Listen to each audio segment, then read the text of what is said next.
Joining us today is Dr. Mukesh Tiwari. He is a allergy and sleep specialist practicing in Rewa, MP. So sir, आज हमारा campaign है which is lung manders. चलते मैं जानना चाहूंगी कि asthma और क्योंकि आप स्लीप और एलर्जी स्पेशलिस्ट हो तो अस्थमा और एलर्जी में कुछ इंटरलिंक है या नहीं? एक्चुअली जो अस्थमा और एलर्जी हैं आपस में एक दूसरे से बहुत कॉम्प्लेक्टली एसोसिएटेड है। अगर किसी पेशेंट को बार बार एलर्जी हो रही है, नेजल एलर्जी हो रही है, साइनस एलर्जी हो रही है, तो इसको फ्यूचर में अस्थमा में कन्वर्ट होने से बहुत ज्यादा चांसेस हैं, क्योंकि एलर्जी जो होती है हमारी नोज से लेके और पूरा एयरवे तक मार्च करती है। अगर हमारा रिकरेंट तो नेजल ब्लॉकेज हो रहा है और हम माउथ पिक कर रहे हैं बार बार, तो जो एलर्जेंस है, कोल्ड एयर है, वो हमारे एयरवे या सांस की नली में जाएंगे, वजह से बार बार रिकरेंट क्रोनिक ब्रोंकाइटिस की वजह से वो अस्थमा में कन्वर्ट हो सकती है। कभी जो हमारे अस्थमा के एक्सेबरेशंस होते हैं उसके ट्रिगर्स को कैसे मैनेज किया जा सकता है? अस्थमा के ट्रिगर को मैनेज करने के लिए सबसे पहले तो हमको ध्यान रखना पड़ेगा किस किस चीज से हमको ज्यादा एलर्जी हो रही है। रीजन में एलर्जी का इंटरगेशन जो होता है, जैसे डस्ट पार्टिकल्स होते हैं और हाउस डस्ट माइट होती है, उसकी वजह से होता है। दूसरा क्या होता है, पॉलेंस होते हैं, तो स्पेसिफिक सीजन में पॉलिनेट करते हैं। तो अगर कोई स्पेसिफिक सीजन में इस ईयर हमको दिक्कत हो रही है तो नेक्स्ट ईयर हम उसके लिए थोड़ा सा कॉन्शियस हो जाएंगे, अरे अच्छा ये पॉलिनेशन हमको ज्यादा परेशान कर रहे हैं। जब तक सीजनल वेरिएशन और सीजनल चेंज होते हैं, कुछ कॉकरोच एलर्जी रहती है, किसी को किस फूड एलर्जी रहती है, किसी को कुछ ड्रग एलर्जी रहती है, तो फूड एलर्जी के लिए ही आपको आइडेंटिफाई खुद को करना पड़ेगा किस फूड से हमको ज्यादा प्रॉब्लम इस सीजन में हो रही है। तीसरा, ड्रग की एलर्जी के लिए तो मैं स्पेशली बोलूंगा कि पेशेंट को कि वो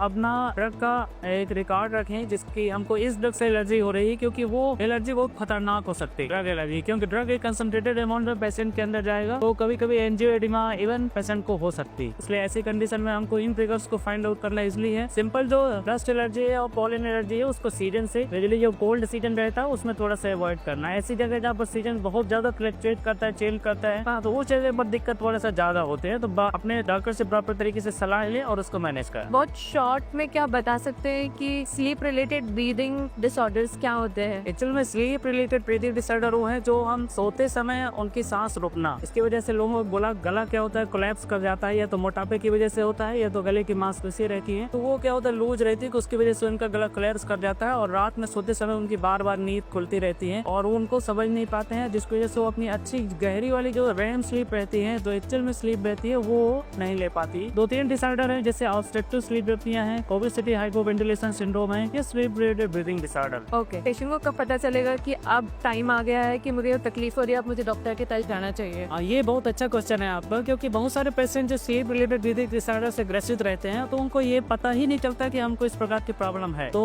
एक तो होता है कि पेशेंट का प्रोस्पेक्टिव रहता है, एक क्या होता है पेशेंट के रिलेटिव का प्रोस्पेक्टिव रहता है, फैमिली मेंबर्स का। तो फैमिली मेंबर अगर ये ऑब्जर्व कर रही है कि हमारा कलीग जो है वो रात में अगर बहुत ज्यादा स्नोरिंग कर रहा है और बार बार उसकी नींद खुली बोल रही है, उसका गला चौप हो रहा है, उस कंडीशन में उसको अपने डॉक्टर से स्लीप स्पेशलिस्ट से सलाह लेनी चाहिए। इसके अलावा पेशेंट का प्रोस्पेक्टिव लेंगे तो पेशेंट अगर रात में प्रॉपर तरीके से स्लीप नहीं ले पाएगा तो दिन भर वो स्लीप ही फील करेगा। वो जो फाइन वर्क है उसका वो प्रॉपर तरीके से नहीं कर पाएगा, जैसे ड्राइविंग कर रहा है तो ड्राइव नहीं कर पाएगा प्रॉपर तरीके से, कुछ टीवी वॉच कर रहा है या बोर हो रहा है तो उसने स्लीप ही करता रहेगा, जो अपने वर्क प्रॉपर तरीके से परफॉर्म नहीं करेगा। इसके अलावा मैम क्या होता है कि जिसको स्लीप रिलेटेड ब्रीदिंग डिसऑर्डर होंगे, स्लीप प्रॉपर तरीके से नहीं होंगी, तो उनको मेटाबॉलिक डिसऑर्डर है, जैसे डायबिटिक है, हाइपरटेंसिव है, कोलेस्ट्रॉल है, ये ब्लड प्रेशर है, ये सब क्या होता है बढ़ता रहता है, जिसकी वजह से हमको कार्डियक और न्यूरोलॉजिकल कॉम्प्लिकेशन होते हैं, जैसे हार्ट अटैक अर्ली मॉर्निंग में सुनने में आता है। ये स्टिल में स्लीप रिलेटेड ब्रीदिंग डिसऑर्डर की वजह से होता है। तो थैंक यू सो मच, आपने इतनी एडवाइस शेयर की हम लोगों के साथ ये टॉपिक पे, and thank you for your time.